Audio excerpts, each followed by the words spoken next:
이 법정지상권은 등기가 돼 있어 안 돼 있어요? 안 돼 있어요. 등기된 지상권은 저기 등기된 지상권 나와서 저것은 다 약정지상권. 그런데 이 법정지상권은 등기가 안 돼 있어요. 그래서 이기에서 말한 대로 뭐라요? 법정 그랬죠. 이 법에서 어떠한 조건을 딱 정해놓고 우리 그 법에서 정한 조건을 갖추면은 여러분들이 땅을 사용하고 그 조건을 갖추지 못하면은 이는 철거돼요. 아주 잘 아까쯤에 전 시간에 사례에서 2개를 가지고 오셨다. 이걸 이거 판단해야 돼. 이와 같이 법정지상권은 약정지상권 달리 등기가 안 되기 때문에 이 법에서 정한 조건을 달달 외우고 이해가 해야 돼. 이해됐어요? 그래서 그 조건을 살펴봤더니만은 우리법 366조 그 조건이 있는 걸로 알면 안 돼요.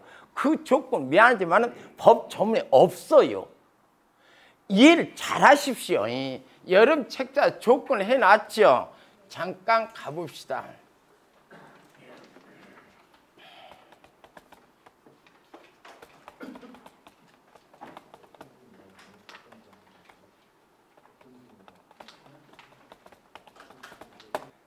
법정지상권이 뭐예요? 저당권 설정 당시 토지와 건물 저기 조건이에요.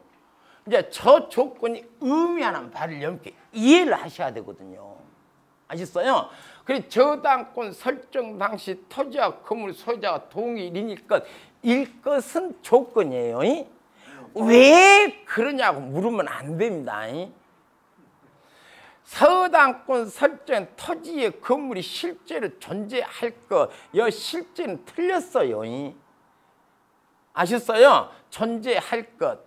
건물이 없어도 돼요. 어떤 무슨 말이 하냐? 설명해 드릴게. 그 다음에 경매나 공매나 토지와 건물이 달라질 것. 이걸 다 쉽게 외울 수 있겠죠. 그래서 이 조건은요, 다 법원에 딱 300씩 나온 것이 아니라 판례에서 이러한 조건을 갖춘 건 철거가 되지 않더라 라고 뽑아서 기록이 났기 때문에 법정지상권 강의한 사람들마다 조건은 싹 틀리다는 것을 먼저 알아야 돼. 아셨어요? 우리 선생님께서 법정 강의하고 우리 재계 강의고 우리 사님께 강의한다 치면 그 조건이 다 같지가 않아. 이렇게 싹 틀려. 왜? 법에 정한 조건이 없어.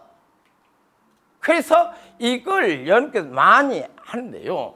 외워도 뭐 많이 모릅니다. 그래서 이렇게 쉽게 해놓으세요. 지금까지 저는 이렇게 하니까 가장 쉬웠어요. 첫째는요, 그냥 조건 외워두세요. 첫 번째 조건은 토지 주인하고 건물 주인이 같았대요. 왜 같았나 설명해 드릴게요. 같았, 이게 조건. 토지 주인과 건물이 뭐 있다고 처음에는 같았다고. 저렇게 하면은 잊어먹는단 말이에요. 정리가 안 된다니까. 아셨어요? 이 조건은요, 달달 외워서 아까 가져오신 사례에다가 이걸 그대로 적용을 해야 돼. 그래야 법정이 성립되는지 안 되는지 알 수 있어요. 그래서 성립되면은 어떻게 하고 안 되면은 어떻게 하는지 판단할 수 있어요. 이 조건은 저렇게 어렵게 하게 되면은 이해가 안 되니까 이렇게 외우느라고. 토지주인과 건물이 같을 것. 지향이 알았어? 네? 무엇이라고? 토지주하고. 저것이 이것이 이게 이것이요. 저기 보고해. 교수님이 말씀하신 게 이것도 외우기 쉽죠? 그럼 이렇게 해놓으라고 그냥. 토지 주인하고 건물이 처음에는 같았대. 왜요? 설명이 드릴 테니까. 그리고 세 번째 조건은요. 토지 주인하고 건물 주인 똑같아. 이렇게 하면 쉬워요. 달라졌대요. 그럼 두 개는 자연스럽게 에워지잖아요. 그죠? 처음에는 여 땅 주인이 갑이 지 땅에다 지금을 지었대요. 근데 어찌어찌 아까같이 뭐만 나왔었어요? 터지만 나왔죠. 터지만 경매 나오니까 여름께 낙자 땅 주인 금이 달라졌잖아. 그래서 갓했다가 달라졌다고. 이 됐어요? 그래서 저와 같이 저당권 설정 당시 어쩌고 저쩌고 애워놓으면은 실제 사례 적용 못하니까 아주 쉽게 이렇게 정리를 해 놓으시라고. 아셨어요? 첫째는 토지 주인하고 뭐예요? 건물주인이 동일이니까. 이해되시죠? 달라질 것. 근데 두 번째 이 조건이 중요합니다. 혹시 은행에 오신 분? 자, 한번 물어봅시다. 여러분께서 다른 사람한테 돈을 빌려주면서 잘 이해하세요. 아파트를 담보로 잡을 때는 근저당만 설정하죠. 땅을 담보로 잡으려고 합니다. 그 현장에 가봐야 돼, 안 가봐야 돼? 가봐야 돼, 안 가봐야 돼? 가봐야 돼. 왜냐하면 건물이 있냐 없냐를 봐야 되거든.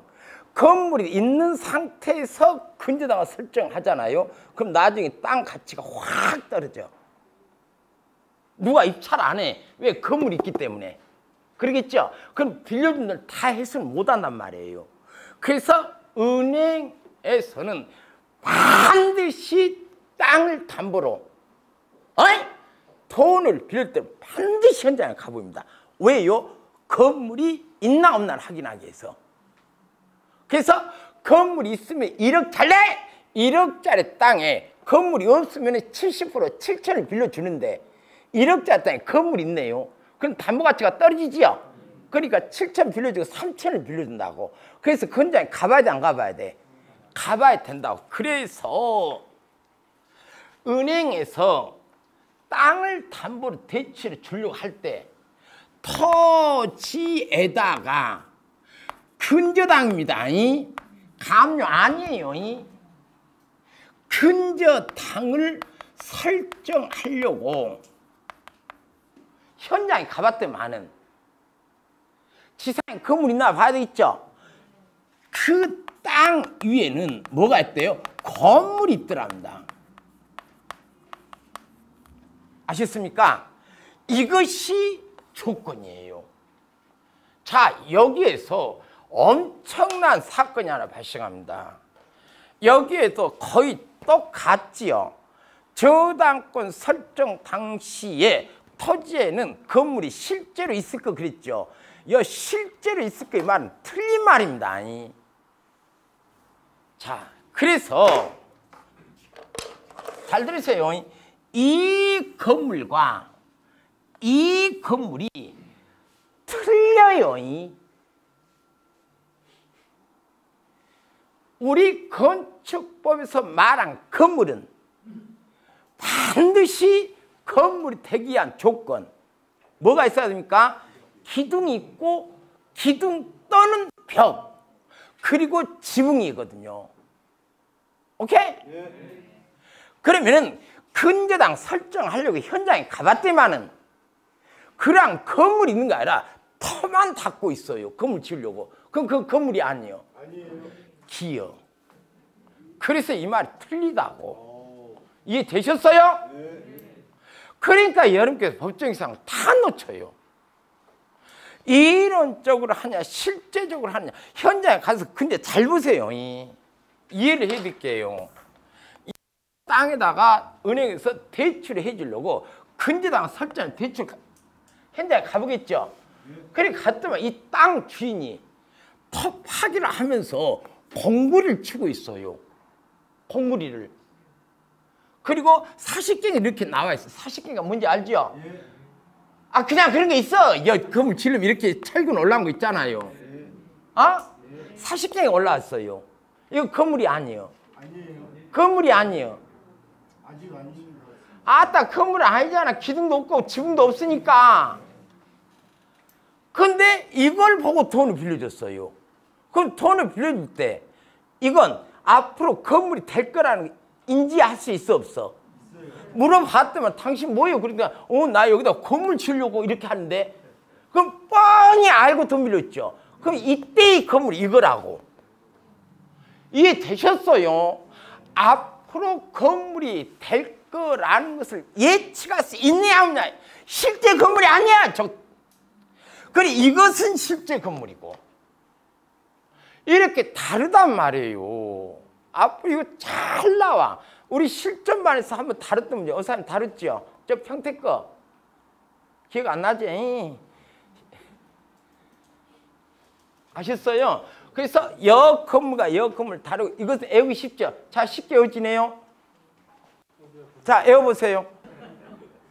아니 토지 건물이 같았다가 달라진다. 그럼 두 개가 벌써 해결됐잖아. 하나만 하면 되잖아. 토지 그냥 설정할 때 현장에 가봐야 돼 안 가봐야 돼? 가봐야지 건물이 지어지고 있는지 안 지어지고 있는지. 그건 맨 땅에 그럼 건물이 없죠? 그런데 건물 지으려고 터닥게 하고 있고 40층도 올라와 있어. 그럼 그 건물이 나중에 건물이 될 거라는 것을 예측할 수 있어 없어? 있어 없어? 그래서 저기에는 그러니까 자꾸 제가 이런 것을 해드리죠. 이 건물의 예측이 뭐예요? 가능하냐 안 가능하냐 이걸 따지고 이 건물은 건축법상의 건물이다고요. 아셨습니까? 다르다고 이거다. 이 건물이 말 실제 건물이에요. 생각을 해봐. 내가 땅에다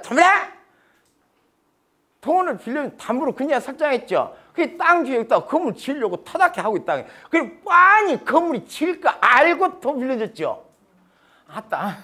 뻔히 건물을 지을 건지 알고 돈을 빌렸잖아. 그럼 여기 은행을 보여야 돼? 건물주를 보여야 돼? 건물주를 보여줘야지. 그러니까 철거 못한다고. 이걸 잘 알아놓으라고. 그래서 저기에서 저당권 설정 당시에 토지에는 건물이 실제로 존재할 거. 이거 큰일 날 소리입니다. 아셨어요? 자 그러면은 이렇게 해놓으면 또 뭔가 좀 깰끄름하지요. 자 그래서 실제 건물 짓는 과정을 한번 가지고 설명해 드릴게. 이 그림은 잘 이해해 두세요. 아셨습니까? 자 실제로 건물 지어봅시다.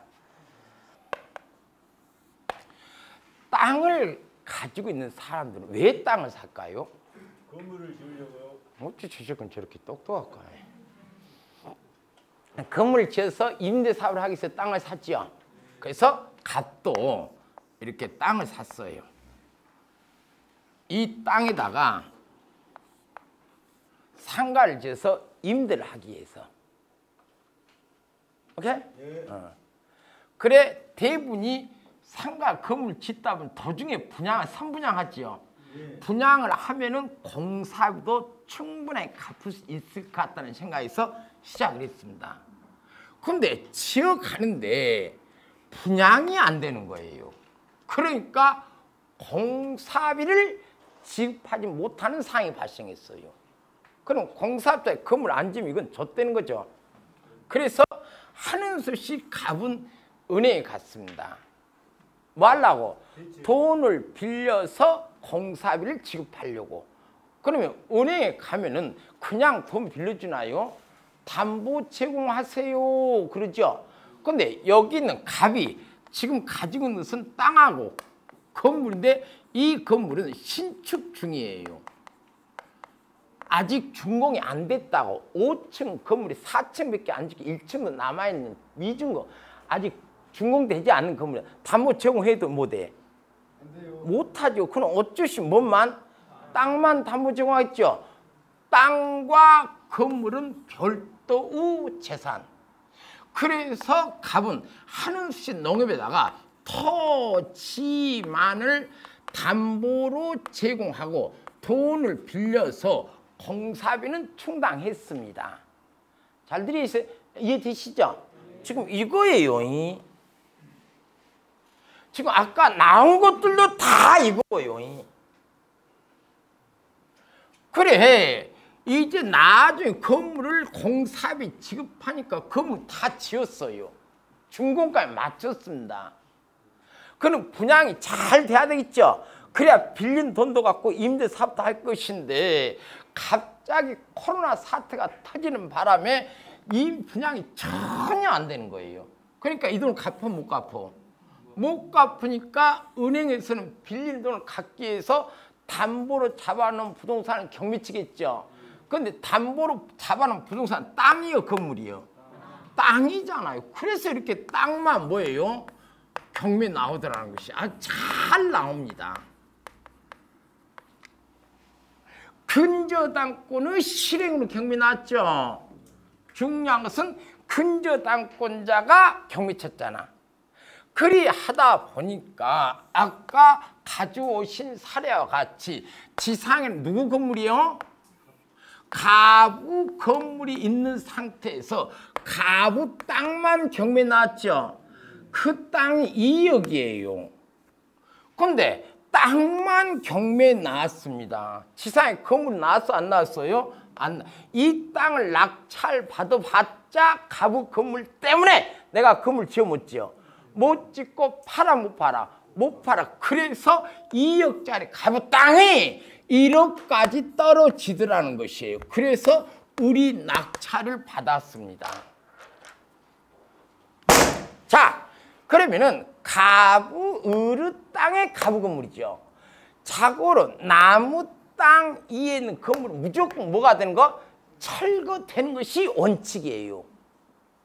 두 번째, 아까 말씀드렸다시피 이 갑은 을하고 합의했어요, 안 했어요? 만난 적이 있어요, 없어요?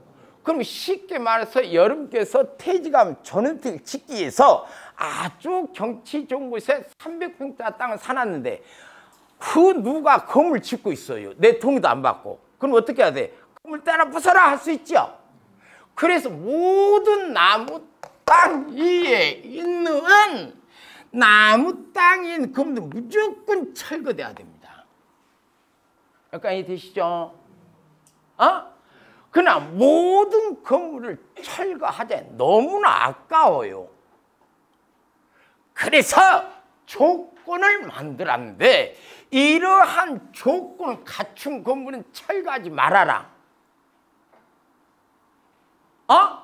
그래서 만든 것이 이 조건이라고. 그럼 만약에 이 가부 건물이 이 조건을 갖췄으면 여러분이 낙찰받은 땅을 사용할 것이고, 만약에 이 조건을 갖추지 못했다면 여러분께서 낙찰받은 이 땅에 있는 이 건물 뭐하고 철거합니다. 철거 비용이 1,000만 원 정도 들었다 칩시다. 예를 들어서 그러면 철거해보니까 2억짜리 땅 그대로 있죠. 그 총 투자는 얼마? 1억 1,000만 원이잖아. 그럼 1억 1,000만 원 다시 2억에 파네. 그럼 얼마 보내? 9,200을 보내. 허천나 돈 쉽게 벌지요. 근데 이치에 맞잖아. 따라서 이와 같이 여러분께서 낙찰 받으신 땅 위에 있는 건물이 여러분 땅에 사용할 수 있느냐 없느냐 알아봐야 돼. 이거 있죠. 따라서 이 조건을 갖췄다면 이 건물 소유자는 여름 땅을 사용하는데 무려 몇 년간? 30년간 사용합니다. 30년 지나면 땅을 또 돌려줘야 되겠죠. 다른 거 따라서 놔두고 돌려줘야 되겠죠. 안 그래요. 또 30년 계약갱신합니다. 그럼 총 몇 년이요? 60년간 얘는 내 땅을 씁니다. 그럼 나는 내 땅 밟아보지 못하고 뒤지는 수가 있어요. 이해되셨어요? 그래서 이러한 경우는 실패한 투자니까 입찰하지 말아라 그러거든요. 이때 이탈하면은 이 갑이 여러분들이 낙찰 땅을 그럼 사용할 수 있나 없나를 입찰해서 살펴보고 와야 되겠죠. 그럼 이 조건을 갖다 대봅시다. 그러면 돼. 그래서 이 조건을 이렇게 실제 사례에 적용을 해야 된다고. 앞으로 법정에서는 다 이렇게 나와. 그럼 첫 번째 조건이 뭐였어요? 토지 주인과 건물 주인이 같을까 그랬죠. 그럼 토지 주인도 갑이고 건물 주인도 갑이네. 같지요? 그럼 1번 조건 갖췄네. 이렇게 하면 돼. 맞춰가면 됩니다. 그러니까 애써 엄청 어렵게 공부하려 이렇게 조건만 외워놓고 그걸 맞춰가. 그러면 싹 해결돼. 두 번째, 세 번째 먼저 해야 돼. 언제나 이거 쉽잖아요. 그죠?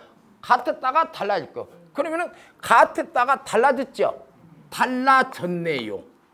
그럼 세 번째 조건도 갖췄네. 아, 쉽잖아. 두 번째가 제일 중요하다고 그랬죠? 두 번째는 뭡니까? 은행에서 가부 땅을 담보로 대출해 주러 현장에 갔겠죠. 그러니까 이미 공사 중 건물 있어 없었어? 있어. 근저당 설정 당시 건물이 이미 있지요. 그럼 세 번째 조건도 갖췄네. 그러면은 이 땅을 낙찰받았습니다. 지상 건물 소유자 값은 여러분 낙찰 사용해 못해? 사용해 못해? 조건들 다 갖췄죠? 그럼 사용합니다. 야치 30년간. 그러니까 이 조건만 안 하면은 어떠한 케이스는 다 적용이 돼. 그러니까 이 조건을 못 해놓으니까 또 저와 같이 어렵게 나오다 보니까 실제 사례 적용을 못 해. 그냥 이렇게 하면 되는데. 그래서 대부분 이 경우예요. 자기 땅에다가 자기 건물을 지어. 근데 땅만 판 경우 있고 건물까지 판 경우 있고. 그랬을 때 땅만 나왔을 때 법정이 성립되는지 안 되는지 등등. 성립되면 그러면 어떻게 하고 성립되지 않으면 나는 어떻게 해야 되는가. 이제 이것들 세부적으로 케이스 바이 케이스로 계속 풀어나면 싹 해결돼. 그러면 아까 전 시간에 가져오신 그 건물 같은 경우도 내가 한 번 더 떨어뜨려야지 지금 들어가서 답을 찾을 수 있어.